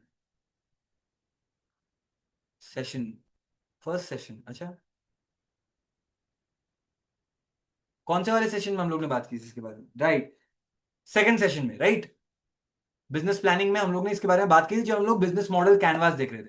तो रॉ मटेरियल कहां से प्रोक्योर करना है, कहां से खरीदना है, और कितने दाम में लेना है, कैसे नहीं लेना है, उसके लिए raw material assistance scheme government ने एक बनाई है। मान लो अगर आपको एक फैब्रिक बनाना शुरू करना है, लाइक कपड़े बना रहे हैं आप रेडीमेड, तो उसके लिए कॉटन की जरूरत पड़ेगी। इन दैट केस गवर्नमेंट क्या करेगी, आपको बताएगी कि आप यहां से कॉटन ले सकते हो, आपको कनेक्ट करवा देगी, एंड फिर आप अच्छे दामों में उनसे रॉ मटेरियल ले सकते हो। Yes, that is raw material assistance scheme. And then finally आता है design clinic scheme. Design clinic scheme के बारे में किसी ने भी अब तक सुना है? यस, लगा मुझे। नहीं, डॉक्टर्स के बारे में नहीं है, ओके। डिजाइन क्लिनिक स्कीम के डॉक्टर्स के लिए नहीं है। गवर्नमेंट, जब भी आप बिजनेस बनाते हो ना, तो बिजनेस का एक डिजाइन बनाया जाता है, ओके, जिसको हम लोग ब्लूप्रिंट बोलते हैं, ठीक है। तो ब्लूप्रिंट के लिए नहीं, आर्किटेक्ट नहीं, नहीं नहीं नहीं, आप गलत सोचते। सुनिए, डिजाइन क्लिनिक स्कीम जो है, इसके अंदर आपका बिजनेस डिजाइन बनाने के लिए, उसको डेवलप करने के लिए, अगर आपके पास कोई नॉलेज नहीं है, कोई गाइडेंस नहीं है कि मेरे बिजनेस में कैसे मैं कॉस्ट को मैनेज करूं, किन लोगों को हायर करूं, क्या क्या रॉ मटेरियल्स की जरूरत है, गाइडेंस चाहिए, तो उसके लिए डिजाइन क्लिनिक स्कीम बहुत काम आती है। Yes, to create the blueprint for business, ठीक है। am I clear everybody? और फिर वहां से आपको आगे और कौन सा स्कीम लेना है इन सभी में से, वो भी आपको इस डिजाइन क्लिनिक स्कीम में बता दिया जाएगा। am I clear everyone? Yes, चलिए ग्रेट। अब नेक्स्ट चीज पे जाते हैं। ये है कंप्लायंस, बहुत ही इंपॉर्टेंट चीज है ये। Compliance is very very important. I want everybody to understand कि कंप्लायंस जो है, हम लोग अक्सर इसके टाइम पे बहुत टेंशन लेते हैं, स्ट्रेस लेते हैं, राइट। अभी अभी कंप्लायंस गया था कुछ दिन पहले, याद है सभी को? कौन सा कंप्लायंस गया था? सभी बताएंगे चैट बॉक्स पे, कम ऑन क्विकली। कौन सा कंप्लायंस? राइट, आईटी रिटर्न पे आईटीआर फाइल करना था सभी बैंक अकाउंट्स का, राइट, करेक्ट। सो 15 से 16 सितंबर तक, आई थिंक 15 16 16 तक था, 15 का 16 कर दिया था इन लोगों ने, राइट। तो तब तक आपके आईटी रिटर्न्स फाइल हो रहे थे। अब आईटी रिटर्न्स फाइल करते टाइम पर ये कंप्लायंस आपने किया, ठीक है, तो आप बेसिकली क्या कर रहे हो? You have rules and regulations established by the government, जो सरकार ने आपके लिए कुछ नियम कानून बनाए हैं, उसके हिसाब से अपने बिजनेस को क्या कर रहे हो आप? सरकार को एक रिपोर्ट दे रहे हो, ठीक है, फाइनेंशियली इनकम टैक्स की एक रिपोर्ट दे रहे हो, और उसी के बेसिस पे सरकार क्या करेगी? आपके बिजनेस को असेस करेगी कि ये ठीक से चल रहे हैं कि नहीं, लीगली चल रहे हैं कि नहीं, रूल्स स्टैंडर्ड्स रेगुलेशंस को फॉलो कर रहे हैं या नहीं कर रहे हैं, अपने टैक्सेस को प्रॉपर्ली भर रहे हैं कि नहीं, राइट। और कंप्लायंस किसी भी बिजनेस को क्या करके रखता है? एक स्टेबिलिटी प्रोवाइड करता है। अगर आप अच्छे से अपने कंप्लायंस को फॉलो करोगे, एक अच्छा सीए है या अच्छा अकाउंटेंट है या ऑडिटर आपके पास है, या आप खुद उसको करना जानते हैं, तो आपके कंप्लायंस जो है आपका पूरा बहुत स्मूथली जाएगा, और उसके कारण बिजनेस में कभी भी दिक्कत नहीं आएगी। जिन लोगों को ये बात पता है, कंप्लायंस में आज भी इंडिया में कंप्लायंस के जो फाइन रेट है, फाइन मतलब अगर आपने ठीक से कंप्लायंस नहीं किया, तो इंडिया में आज के टाइम पे भी सबसे ज्यादा फाइन लगाए जाते हैं, सबसे ज्यादा दुनिया भर में, ठीक है, बहुत सारे फाइन है। आपको पता नहीं, आई थिंक कितने लोगों को पता ही है, अगर आप टीडीएस अपना ठीक से फाइल नहीं करेंगे, तो 200 रुपए पर दिन फाइन है आपका, पता है आपको? 200 रुपीज पर डे आपका फाइन है गवर्नमेंट रेगुलेशंस के हिसाब से। हाँ, अगर आपका डिपेंड्स ऑन कि आपका कितना रेवेन्यू वगैरह है। नॉर्मल अगर आपका रेवेन्यू है, if it crosses around 25-30 lakhs, तो आपको पूरा टीडीएस जब आप फाइल करोगे कंप्लायंस के हिसाब से, अगर आपने ठीक से फाइल नहीं किया, कोई भी एंट्री मिस कर दी, तो you have to give 200 rupees per, या जीएसटी का पर डे 50 रुपीज है, Sumit ji is telling, okay. So compliance का ये इशू है। अब इसमें कई सारी चीजें आती हैं। पहला है लॉ। लॉ ने क्या किया? अपने रेगुलेशन समझा दिए, लीगली कोर्ट ने, हाई कोर्ट ने, सुप्रीम कोर्ट ने बता दिया, ठीक है। फिर आता है रिक्वायरमेंट। रिक्वायरमेंट का मतलब क्या होता है? आपने कितना बेचा है, आपने क्या क्या प्रोक्योर किया है, और उसमें से आपने कंपेंसेशन या कमीशन कितने लोगों को दिया, वो सारी चीजें आपको क्या करना पड़ेगा? रिक्वायरमेंट में, कंप्लायंस में आएगा, ये सारी चीजों को आपको कवर करना पड़ेगा। फिर आते हैं रूल्स, ठीक है। यहां पर आई थिंक सभी जीएसटी, ई वे बिल, टैली वगैरह फॉलो करते हैं? एनीवन हु डजंट, जो जीएसटी एग्जेम्प्टेड है यहाँ पे, ऐसा कोई बिजनेस करने वाले यहाँ पे कोई? कुछ बिजनेसेस हैं जो जीएसटी एग्जेम्प्टेड हैं, उनमें से कोई है यहाँ पे जो जीएसटी एग्जेम्प्टेड बिजनेस कर रहे हैं यहाँ पे? एनीवन जिनको जीएसटी फाइलिंग नहीं करनी पड़ती है? All right, great. So almost everybody has to do that GST filing. तो रूल्स हैं, जीएसटी फाइलिंग करना पड़ेगा, ई-वे बिल आपको करना पड़ेगा, टैली के हिसाब से सारी चीजें करनी पड़ेंगी, right? All of that is the rules in compliance, ठीक है? फिर आते हैं स्टैंडर्ड्स। अब स्टैंडर्ड्स का क्या मतलब है? स्टैंडर्ड्स का मतलब बहुत सिंपल है। देखो, अब जब कंप्लायंस कर रहे हो तो कंप्लायंस करते टाइम आपने आईटी रिटर्न फाइल कर दिया, फाइन, ठीक है? अब आईटी रिटर्न फाइल करते टाइम भी आपको रिमार्क्स देने पड़ते हैं कि कौन सा ट्रांजैक्शन किस चीज के लिए किया गया है। ये यस, यस और नो? एम आई राइट? यस और नो? कंप्लायंस के टाइम पे आपको बताना पड़ता है ना, अकाउंट्स में जो ट्रांजैक्शन हुआ है वो ट्रांजैक्शन किस कारण से हुआ है, इनकम में आता है, मिसलेनियस में आता है, किस चीज में आता है, वो आपको बताना पड़ता है, राइट? कमीशन में आ रहा है किस चीज में, right? So that comes under remarks, ठीक है? अब वो क्या है? स्टैंडर्ड्स हैं। आपको हर ट्रांजैक्शन का एक एक्सप्लेनेटरी वर्ड या फ्रेज देना पड़ेगा, उन स्टैंडर्ड्स को मैच करना पड़ेगा जो गवर्नमेंट ने बनाया है। दुबई में क्या होता है पता है? दुबई में आपको कई सारी चीजें नहीं बतानी पड़ती, आप वहां पे पर्सनल या मिसलेनियस लिख के आप छोड़ सकते हो उसको। दो ही चीजें हैं वहां पे, मिसलेनियस और इनकम, तीसरी कोई चीज ही नहीं है रिमार्क्स में। सो that is the standard of Dubai, UAE country. India में आपको सही सारी चीजें प्रॉपरली स्टैंडर्ड में बतानी पड़ती है, ठीक है? आज के टाइम पे अगर आप अचानक से कहीं से 20 लाख की गाड़ी खरीद लो, अगले दिन आईटी आपके घर पे रेड मारेगा या फिर आपके ऑफिस में रेड मारेगा। क्यों? किसी को आइडिया है ये? अगर आप आज अचानक से 20 लाख की कोई गाड़ी खरीद लोगे तो अगले ही दिन आईटी आपके घर पे रेड मारेगा या फिर आपको एक कॉल आएगा that this is a transaction जो हम लोग ने नोटिस किया है, ठीक है? यस? कितने लोगों को पता है ये बात कि अचानक से किसी भी बड़े अमाउंट का कोई भी हम लोग को खरीदी नहीं करना चाहिए? हाँ, करेक्ट। लोगों को लगता है कि यार सडनली इतना बड़ा ट्रांजैक्शन हुआ है इस अकाउंट में तो ब्लैक मनी हो सकता है, कोई भी इलीगल रेवेन्यू या इनकम का जो प्रोसेस वहां पे चल रहा होता है, हो सकता है ऐसा, ठीक है? इसीलिए हमेशा क्या बोला जाता है कि कोई भी बड़ा परचेज आप चाहें तो आप उसे लोन पे कर लीजिए, it is much safer than you yourself taking it, ठीक है? इसीलिए बड़े बड़े बिजनेसमैन भी क्या करते हैं, if they are buying something new, कोई बड़ी बिल्डिंग ले रहे हैं, कोई ऑफिस परचेज कर रहे हैं, तो उसको लोन पे परचेज करते हैं। उनको पता है उनको इंटरेस्ट देना पड़ेगा, ठीक है? ऐसा नहीं कि उनको नहीं पता, बट वो लोन पे ही परचेज करेंगे। क्यों परचेज करेंगे? क्योंकि वो फंसना नहीं चाहते कि आईटी को लगे ऐसा कि वो कुछ गलत कर रहा है, ठीक है? सो दैट्स वाई उसको भी आपको फोकस करना पड़ता है। और अगर आप लगा रहे हो 20 लाख, कोई दिक्कत नहीं है, आईटी जब कॉल करे आप प्रूफ दिखा देना बस। अपने सारे अकाउंट्स को क्लियर रखना बहुत important, so that's very important. फिर आता है गवर्नेंस। गवर्नेंस आप जानते ही हैं, जीएसटी 2.0 अभी अभी आया एंड उसमें आप सभी ने देखा है, राइट? कितने लोगों को जीएसटी 2.0 अभी जो रिसेंटली आया था वो पसंद आया? कितने लोगों को ऑनेस्टली कि सर अच्छा हुआ है, बहुत सारी चीजें अच्छी हुई हैं, चीजें बेटर हुई हैं? How many of you have liked? क्योंकि मुझे तो पर्सनली बेटर नहीं लगा था, मतलब पिछले पिछला वाला, अभी वाला अच्छा लगा। Yes, going to become less, ठीक है। अच्छा, कितने लोगों को लगता है जीएसटी कम करने के कारण चीजों की दाम जो है वो घटने वाले हैं? How many people think? किन लोगों को ऐसा लगता है घटने वाले हैं? घटने वाले हैं, right. अब मान लो 18% से 5% कर दिया, ठीक है? क्या लगता है आपको, चीजों के दाम घटेंगे या मैन्युफैक्चरर का प्रॉफिट बढ़ेगा? सोच के बताइए। चीजों के दाम घटेंगे या मैन्युफैक्चरर का प्रॉफिट बढ़ेगा? उनके लिए जो मार्जिन है वो बढ़ेगा, क्या है? उनका मार्जिन बढ़ने वाला है, आप पे ज्यादा कोई फर्क नहीं आएगा। गाड़ियां, बड़ी बड़ी चीजें थोड़ी सी मतलब कम हो सकती है। लैंड का प्राइस हल्का सा कम हो सकता है। 10 रुपए का चॉकलेट 10 रुपए का ही लगेगा आपको, 10 का 9 में नहीं देगा, 8 में नहीं देगा, ठीक है? बस उसका प्रॉफिट मार्जिन 1 रुपया आधा रुपया बढ़ चुका है, ठीक है? मार्जिन बढ़ चुका है। दैट्स द रीजन गवर्नेंस इस बात का ध्यान रखती है कि कहीं पे भी एक मेजर रिपल इफेक्ट ना आए। क्योंकि आप सोच के देखिए, अगर उसने टैक्स कम कर दिया और अगर मैन्युफैक्चरर को अपना दाम कम करना, मतलब वो लिटरली धरना देते थे सारे मैन्युफैक्चरर्स कि सर हमारे ऊपर तो, मतलब आपने जीएसटी कम कर दिया, ठीक है, समझ में आए, आपने हमारा सेलिंग प्राइस ही कम कर दिया साथ में, राइट? तो 10 रुपए की जो चॉकलेट है वो 9 में 8 में बेचेंगे क्या वो लोग? तो वो पॉसिबल ही नहीं है, ठीक है? तो इसमें आता है गवर्नेंस का रूल कि वो भले ही टैक्सेस को कम कर रहे हैं बट उस टैक्स कम करने का इफेक्ट किन किन जगहों पे पड़ेगा उनको पता है, ठीक है? और वो गवर्नेंस देख लेती है। फिर आते हैं रेगुलेशंस, वही सब आपने जो ऑडिटिंग करते हैं। ऑडिटिंग में और आईटीआर फाइलिंग करने में फर्क है। इंडिया में ऑडिटिंग जो है वो 1 करोड़ के ऊपर वाले रेवेन्यू के लिए की जाती है, उससे पहले आपको ऑडिटिंग करने की जरूरत नहीं है। ऑडिटिंग का क्या मतलब होता है?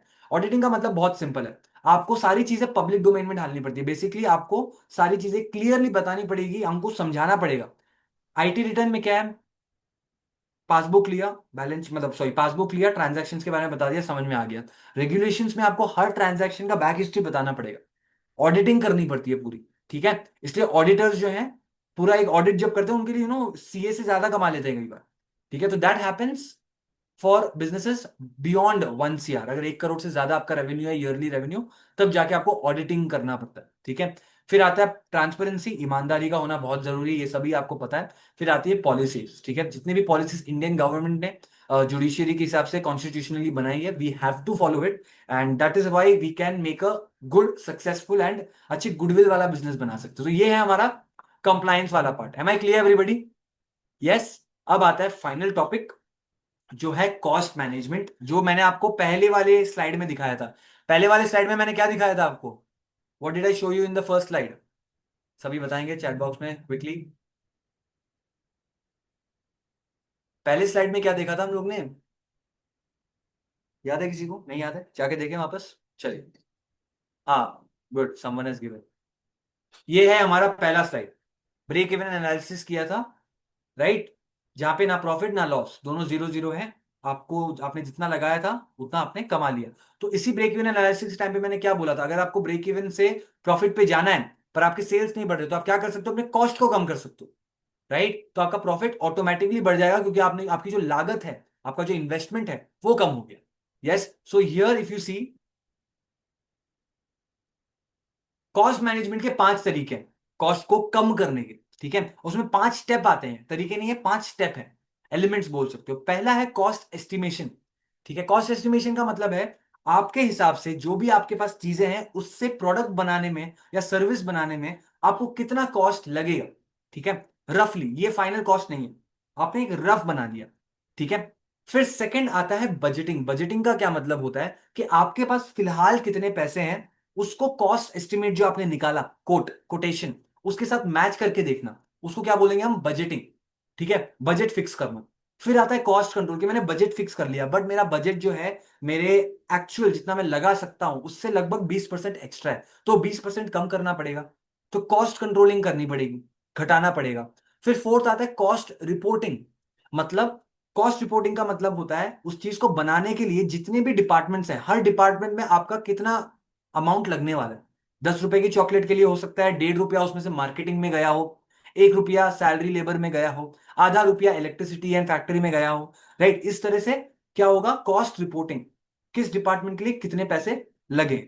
फिर फाइनली आता है कॉस्ट फोरकास्टिंग। मतलब यहां पे आके आपका जो फोरकास्ट आप करोगे, मतलब वेदर फोरकास्ट में क्या होता है बताएंगे सभी? वेदर फोरकास्ट में क्या होता है? मौसम का अनुमान। क्या किया जाता है उसके अंदर? प्रिडिक्शन, ठीक है। किस चीज का प्रिडिक्शन? वेदर का prediction, okay. Exactly weather prediction, जो वेदर फोरकास्ट है उसमें, हाँ, क्या बताया जाता है कि ये हो सकता है, राइट? आज बारिश बारिश आने के आसार लग रहे हैं, राइट? होगा या नहीं होगा, देखने वाली बात है, ठीक है। पहले के एक जमाने में, आज से 5-10 साल पहले क्या होता था कि अगर वेदर फोरकास्ट में लिखा हुआ है, मतलब मैं बचपन में थोड़ा ऐसे हरकतें करता था कि अगर लिखा है कि बारिश आएगी, तो मैं उसी दिन बाहर निकलता था, क्योंकि मुझे मालूम है नहीं आई, और नहीं आती थी बारिश। आजकल फिर भी थोड़ी अच्छी हो गई है वेदर फोरकास्टिंग की, बारिश आएगी बोला है तो बारिश आती है। बट पहले के जमाने में, 5 10 साल पहले, आज से पहले, जब मैं स्कूल में हुआ करता था, तब नहीं निकलता था सही, ठीक है। तो हम लोग रोज वेदर फोरकास्ट में देखते थे बारिश आएगा आएगा आएगा, उस दिन बारिश नहीं आता था।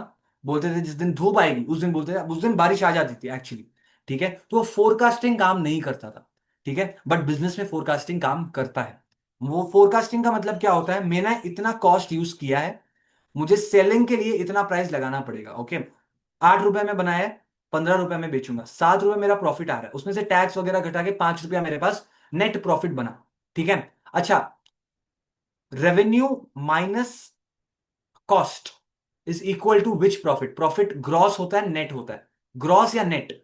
रेवेन्यू में से कॉस्ट घटा दिया बस, मतलब आपकी जो लागत है, आपने जितना कमाया है उसमें से मैंने घटा दिया। अब वो ग्रॉस प्रॉफिट है या नेट प्रॉफिट?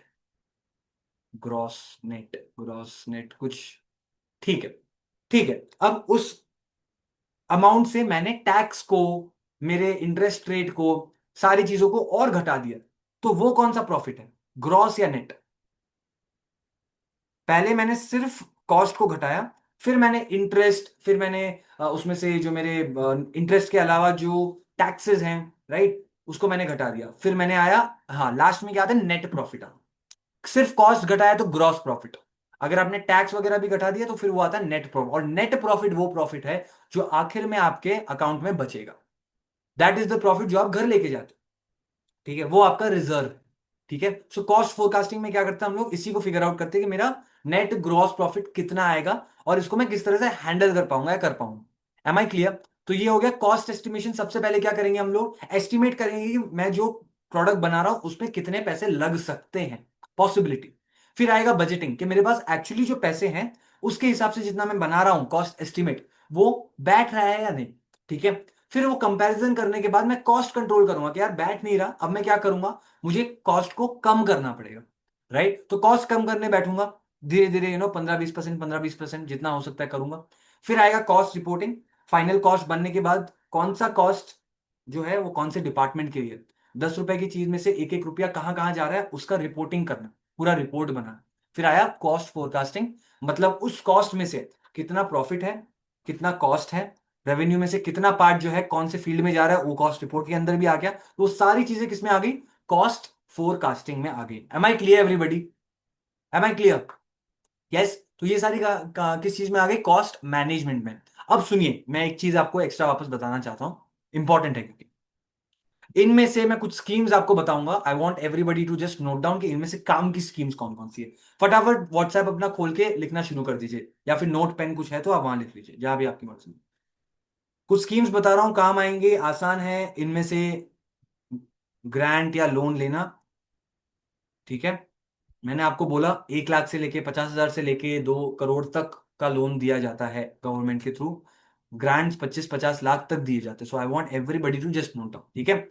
बोलूं, सबसे पहले आता है startup India seed funding scheme, दूसरा वाला, first row second, startup India seed fund scheme, बहुत इंपॉर्टेंट है। और इसके अंदर क्या होता है, सिर्फ स्टार्टअप इंडिया फंड, मतलब फंड नहीं दिया जाता, आपको गाइडेंस भी मिलती है। तो ये लोन प्लस गाइडेंस वाला टाइप है, ठीक है। मेनली लोन नहीं दिया जाता पर गाइडेंस भी जरूरत है, तो उसमें एक आपके पास एक होगा कोई एग्जीक्यूटिव जिससे आप बात कर सकते हैं कि मुझे बताइए प्लीज कि मुझे इसको कैसे आगे बढ़ाना है, ठीक है। Startup India seed funding scheme is very very important, पहला। और दूसरा है सिंगल पॉइंट रजिस्ट्रेशन स्कीम। आपका जो बिजनेस रजिस्ट्रेशन के जितने भी प्रोसेस है वो बहुत आसान हो जाएंगे सिंगल पॉइंट रजिस्ट्रेशन स्कीम से। सेकेंड वाला, single point registration scheme, yes, alright. तीसरा है प्रधानमंत्री मुद्रा योजना, तीसरा है प्रधानमंत्री मुद्रा योजना। इसमें भी आप ब्रैकेट में लिख लीजिए किशोर। जो दूसरा टाइप का लोन है ना, 50,000 से 5 लाख तक का, मिल जाता है आसानी से।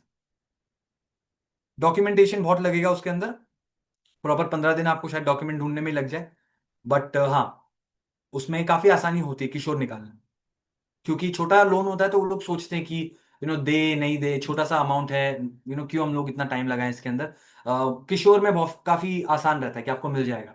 और जो उससे भी तरुण है, करुण तीसरा वाला, उसमें सिंस लोन का अमाउंट ज्यादा है, 10 लाख पार कर चुका है, तो उसमें भी थोड़ा सोचा जाता है कि इतना बड़ा अमाउंट दे नहीं दे, तो काफी सवाल पूछे जाएंगे आपसे, ठीक है। बट प्रधानमंत्री मुद्रा योजना में इतने सवाल नहीं पूछे जाते, ठीक है। चौथा आता है ये वेंचर कैपिटल असिस्टेंस स्कीम, वीसीएएस। आप टाइप कर दीजिए, वीसीएएस टाइप करते ही आपको गूगल में भी वेंचर कैपिटल असिस्टेंस स्कीम ही दिखाएगा, कुछ और नहीं दिखाएगा। वेंचर कैपिटल असिस्टेंस स्कीम, आपको वेंचर कैपिटल इन्वेस्टर्स जो है, वेंचर कैपिटल इन्वेस्टर्स जो होते हैं उनका मतलब होता है कि वो एक पर्टिकुलर फील्ड के बिजनेस पे इन्वेस्ट करते हैं। मेडिकल फील्ड हो सकता है, एजुकेशन हो सकता है, इलेक्ट्रॉनिक गैजेट्स का हो सकता है बिजनेस, कुछ भी। आप सब शार्क टैंक देखते हैं? कितने लोग शार्क टैंक देखते हैं या कभी देखा है आपने यूट्यूब पे, सोनी पे, कहीं पे भी? How many of you do see shark tank, India, America, कहीं भी? कितने लोग, जल्दी बताइए सभी, कम ऑन क्विकली। देखा है कि नहीं आप सबने? यस यस, देखा है, सभी ने देखा है, राइट। सो शार्क टैंक में क्या होता है, वो जितने भी इन्वेस्टर्स है ना, वो एक्चुअली वेंचर कैपिटलिस्ट है, ठीक है। वेंचर का मतलब होता है कोई एक बिजनेस, कोई एक प्रोजेक्ट। कैपिटल का मतलब होता है कैपिटल देने वाले, कैपिटलिस्ट, ठीक है। तो वेंचर कैपिटलिस्ट है वो सभी, जितने भी इन्वेस्टर्स आते हैं। एक और चीज होती है एंजल इन्वेस्टर्स। इन सब चीजों के हम लोग कल डीप में बात करेंगे, ठीक है। प्रॉपरली स्टार्ट शार्क टैंक जैसी जगह पे जाके अपने बिजनेस को कैसे रखना है, कल पूरा उसका ट्रेनिंग दूंगा मैं आपको, ऑलराइट। किस तरह से आपको अपना पिच डेक बनाना है, किस तरह से प्रेजेंट करना है, आंसर्स कैसे देने हैं सवाल जवाब के टाइम पे, all that will be covering, ठीक है। सो वेंचर कैपिटल तो हो गया। एंजल इन्वेस्टर मतलब जो बिजनेस जस्ट शुरू हुआ है, 1-2 महीने ही हुए, उसमें एंजल इन्वेस्टर्स देते हैं पैसा। एंजल का मतलब क्या होता है? फरिश्ते। तो बिजनेस के लिए तो वो फरिश्ते ही है ना, क्योंकि वो इनिशियल में पैसे लगा रहे हैं, right. So that is why it is called as angel investor, ठीक है। तो वेंचर कैपिटल असिस्टेंस स्कीम मैंने आपको बता दी। Startup India initiative is very similar to startup India fund seed funding scheme. Raw material assistance scheme, Atal innovation mission, पांचवा बहुत important है यंगस्टर्स के लिए, बहुत इंपॉर्टेंट है Atal innovation mission. Other people also can go, ऐसा नहीं कि 30 साल 35 साल 50-55 साल वाले लोग नहीं जा सकते। यंगस्टर्स के लिए बहुत इंपॉर्टेंट है, क्योंकि लोग, गवर्नमेंट भी क्या एक्सपेक्ट करती है कि यंगस्टर्स ही इनोवेट करके लाएंगे। कई ऐसे लोग हैं जो 45-50 साल की उम्र में भी इसमें ग्रांट्स लेके आए हैं। ग्रांट का मतलब जहां पे आपको पैसे वापस लौटाने नहीं पड़ेंगे, कोई इंटरेस्ट भी नहीं होगा, ठीक है। बस आप क्यों यूज करने वाले हो वो आपको प्रॉपर इन डिटेल बताना पड़ेगा कि this is the reason why I will be using. अगर आपको लगता है ग्रांट खरीद के या लेके आप मतलब भूल जाओगे, गवर्नमेंट कुछ नहीं पूछेगी, गवर्नमेंट पूरा हिसाब लेती है कौन सा पैसा कहाँ लगा है, आपने ठीक से उसको लगाया नहीं लगाया, एवरीथिंग, ठीक है। तो that is known as Atal innovation mission. तो ये 5 मैंने आपको बता दिए। जैसे पहला, हाँ पहला, 1 सेकेंड, हाँ तो सबसे पहला I think startup India seed funding scheme. Second was single point registration scheme. Third was प्रधानमंत्री मुद्रा योजना। Fourth was venture capital assistance scheme. And finally fifth one was Atal innovation mission. बाकी सब भी इंपॉर्टेंट हो सकते हैं आपकी अपनी अपनी जरूरतों के हिसाब से, बट ये 5 बहुत इंपॉर्टेंट है, ट्राई जरूर कीजिएगा इनके बारे में ढूंढना। Am I clear everybody? Yes, चलिए great.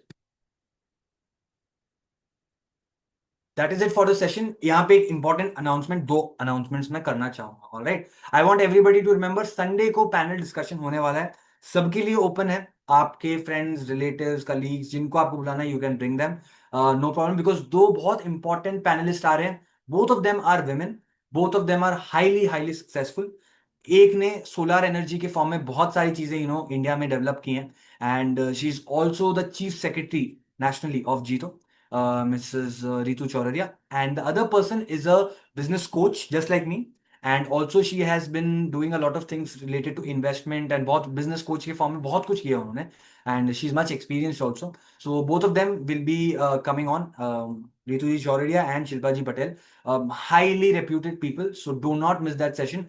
Anybody who wants to join can join that day, okay? So yeah, sir, do angel investors invest for 1 second? I'll tell you. सो ये जो है संडे वाली चीज है। Secondly I just wanted to inform you that this from my side that I wanted to inform that मैंने आपको बोला था already, we do have a Instagram page and all of that. Very soon in October we are launching our website, alright, where you'll have all the 40-45 courses that Iktara teaches to all of the people that we have been teaching. ये आपने एक course किया है, इस तरह की कई सारी चीजें, ये हफ्ते भर का कोर्स था। We have 25-30 hours of courses also, ठीक है। For that, we will be bringing something exciting for all of you. So if you have not joined the Iktara Instagram, because that is the point जहाँ पे हम आपसे contact करते हैं। Generally हमारी आदत नहीं है कि व्हाट्सएप पे पर्सनली मैसेज करके to promote and stuff, we generally put it on the group और इंस्टाग्राम। सो इक्तारा एड्यू पे आप जाके फॉलो भी कर सकते हैं to get the updates, alright. And बाकी टिप्स एंड ट्रिक्स तो आपको मिलते ही रहेंगे ऑन द पेज। सो या that is one thing. Yes, now all the doubts that anybody has, you can ask me. 4 o'clock, we have just finished the session. Madhu ji has a doubt, sir. I have a doubt. Do angel investors invest for free? भाई free अगर आपका ये कहना है कि क्या वो आपसे इक्विटी नहीं लेंगे, तो बिल्कुल नहीं, वो आपसे इक्विटी बिल्कुल लेंगे, बिकॉज एंजल इन्वेस्टर्स हैं। Any investor will take equity. In fact angel investors आपसे इक्विटी ज्यादा भी लेंगे दैन नॉर्मल इन्वेस्टर्स। क्यों? क्योंकि वो आप पे तब इन्वेस्ट कर रहे हैं जब आप पे कोई भरोसा नहीं करता, या शायद आप नए हो मार्केट में कोई आप पे ट्रस्ट नहीं करता।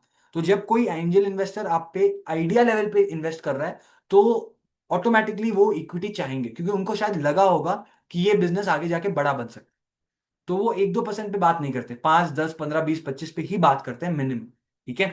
That is how it is. और उसके साथ साथ आपको लोन्स में लेने की कोशिश करते हैं। मेनी टाइम्स वो बोलेंगे कि आपका जो एक एक प्रोडक्ट सेल होगा, उस एक प्रोडक्ट सेल में भी आपका 1% आपको उनको देना पड़ेगा। बोलेंगे 5% for every single product that you sell has to come to the investors. कितने? 3 साल के लिए, 5 साल के लिए, जब तक वो अपना इन्वेस्टमेंट रिकवर ना कर। ठीक है, so that's why it's very important. Thank you संयम. Yes, others, sir, my dream is to open hypercar company. So what to hypercar company? पहले यार hypercar का मुझे बताओ. I do not have exact information. If hypercar means elite sports cars and designer cars, तो then maybe I can help you. अगर कुछ और है तो हाँ, okay, fine, गुवाहाटी, understood. तो in that case देखो, सबसे पहले which education should I take? I don't know which education should I take. I might not be the right person to tell about that. Obviously something related to automobiles. Maybe engineering would be a good one thing. But उसके बाद आपको business में घुसना है तो you have to be very clear where you do engineering and then may be get into an MBA और something. So that is one thing. उसके अलावा अगर आप अभी से हाइपर कार से रिलेटेड चीजों को जानना चाहते हो and you want to understand stuff, तो उसके लिए आप क्या कर सकते हो? You can start researching, number one. Secondly, hyper cars के डीलर्स बहुत सारे होते हैं जो they provide you the cars. Okay, so उनके साथ आप ट्राई कर सकते हो to connect and try to understand कि हाउ इट वर्क्स. ठीक है, that's how you can do. Deep G has said that I am into the trading of engineering items where I take care of mostly of sale part. Engineering means electric engineering. Okay. Trading of engineering items, ठीक है, where I take care mostly of sales part. So basically, you make the engineering items or you just sell the engineering items. ये बहुत important है. आप बनाते हैं, अच्छा sales करते हैं, ठीक. So you only do the sales part. In that case if you have a business proper, then you can definitely go for any of the grants. के लिए आप नहीं जा पाएंगे, आपका बिजनेस ग्रांट्स के लिए सुटेबल नहीं है. ग्रांट्स में सिर्फ इनोवेटिव चीजें आप ले जा सकते हो, तभी आपको पैसे देंगे, वरना नहीं देंगे. Alright, so you can go for loans. Definitely मुद्रा योजना पे आप डेफिनेटली जा सकते हो. स्टार्टअप सीड फंडिंग स्कीम, अगर आपका बिजनेस इतना नया नहीं है, या फिर एक नए नेम से you can register and then start taking the seed fund also. Okay, so that will help. Automobile, okay, yes, electric. और any other doubt financial management को लेकर के?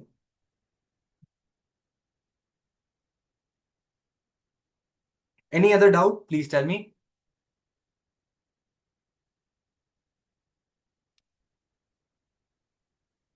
Can I ask you a doubt, sir? Yes Manju ji, बोलिए. Sir, कोई food product बनाते हैं local, से for example from India, तो इंडिया का लोकल चीज लेके if you are making some food product and you are promoting that local which has been like used earlier, modification जो हमने पढ़ा था. So if we are doing that, we are modifying the existing thing market and we are trying to use a local product. Will government help those people to start up definitely the business? Definitely इसका तो आपको शायद grant भी मिल सकता है. So which scheme should I consider you for can't that? Go for, I think Atal. I am not very sure. हाँ, अटल आप तब जा सकते हो जब आप कुछ क्रिएट करने की कोशिश कर रहे हो, कुछ नया या कुछ अलग. Definitely you can definitely try once in Atal innovation mission. But उसके अलावा I think Mudra Yojana would be perfect for you. आपको उसमें लोन मिलेगा over a particular time. Flexible loans हैं विद नॉर्मल इंटरेस्ट, जिसे आप रीपे कर सकते हो in a year, 3 years, 5 years. वो उनका अपना एक टर्म होता है, तो they will help you out in that. Okay. Yeah. And government anyways promotes this thing. Anything that promotes more Indianness या कुछ पीछे का Yes, जो yes, अच्छा था और लॉस्ट हो गया किसी कारण से, yes, अगर आप yes, उसे वापस exactly. लेके आओगे तो definitely government will promote. Okay. India का Thank you. एक, I give you one more thing, जिस जो गवर्नमेंट स्कीम तो नहीं है, एक ऑर्गेनाइजेशन है. So India has its own heritage association. ठीक है, हेरिटेज में जितनी भी मतलब पौराणिक चीजें थी, आयुर्वेदा, ये वो, so जितनी भी चीजें हैं उसको वो सपोर्ट करते हैं. तो उनके रेफरेंस लेटर्स भी आपको बहुत काम आएंगे जब आप ये सारे लोन्स या ग्रांट लेने की कोशिश करो. तो it will be very very helpful. So try to connect with those kind of thing. Okay, sir. Thank you so much. Welcome. Any other doubt? Organize Heritage and Archaeological Association of India. Yes. Any other doubt?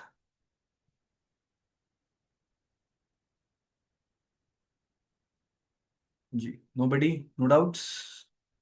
I think fine. So in India, if I made hypercar, if you make hypercar, खुद बनाने वाले हो आप, definitely करेगी ना fund. देखो नहीं यार, सुनो, हाइपर कार अगर आप खुद बनाना शुरू कर रहे हो, अगर आपको प्रोटोटाइप पहला वाला बनाने के लिए भी आपको पैसे चाहिए, तो आई डोंट थिंक गवर्नमेंट अभी तो फिलहाल इतना हेल्प करेगी. बिकॉज प्रोटोटाइप आपको पहला खुद ही बनाना पड़ता है. आप एक छोटा प्रोटोटाइप बना लो, ठीक है, चलेगा, मॉडल जैसा बना दो, चलेगा. फिर आप गवर्नमेंट के पास लेके जाओ, उनको फिर पसंद आया तो वो अटल इनोवेशन मिशन के हिसाब से आपको वो ग्रांट दे सकते हैं. ठीक है, जिसमें आप may be hydrogen fuel use कर सकते हो, जिसमें उनको पता लगे कि नहीं, नेचर के लिए भी अच्छी चीज है ये. right? So then it will be very helpful for you. You can try that. But generally government जब भी फंडिंग या ग्रांट देती है वो तभी देती है जब आपके पास एक प्रोटोटाइप हो. एंजल इन्वेस्टर्स ही वो हैं जिनके पास अगर आप सिर्फ आइडिया लेके जाओगे, आइडिया पसंद आ गया तो they will start investing in you. उसके अलावा बिना प्रोटोटाइप के नो बडी. प्रोटोटाइप का मतलब क्या होता है? पहला sample. That is very important. Yes. I didn't say you need to make EVs. You can just make what you want to. एक छोटे लेवल पे बनाओ, ठीक है? उसका एक एटलीस्ट डिजाइन बना लो कार का, properly making it into a model type, जो कि उनको बता सके ये सारी चीजें. उसके अलावा जो चीजें आप उसमें ढालने वाले हो वो पॉइंट्स के बेस में एक पीपीटी या एक पिच डेक बना के आप उनको प्रेजेंट कर सकते हो, ठीक है? ग्रांट्स का process I am telling you बहुत ज्यादा टायरिंग होता है. Okay. Many of my participants and students who are even college students, उन्होंने ग्रांट्स के लिए अप्लाई किया है. उनको 2.5 महीने लगे ग्रांट्स लेने के लिए. और कितने ग्रांट मतलब कितने मतलब रुपए उनको मिले? They get 8-9 lakh rupees of grant per project उनको मिल चुका है. Okay. So in that case it becomes very difficult for them. Alright. 2.5 महीना लगता है, 2.5-3 महीना लग जाता है. But if you really need that money then you can 2-3 महीना, it's not a big deal. ठीक है, थोड़ा आप मेहनत करेंगे डेफिनेटली आप आ सकते हैं. Welcome welcome, thank you so much. Yes, I think we'll just wind up the session. If anybody has any more doubts, just for the next 15 seconds, I'll be waiting and then we'll just start. Right? Bye. If at all there is any doubt, you can just ask me. Okay. Welcome, Poonam ji. All right, then let's just wind up. Thank you so much. Have a great day. कल मिलते हैं. बहुत important session रहेगा. Thank you so much.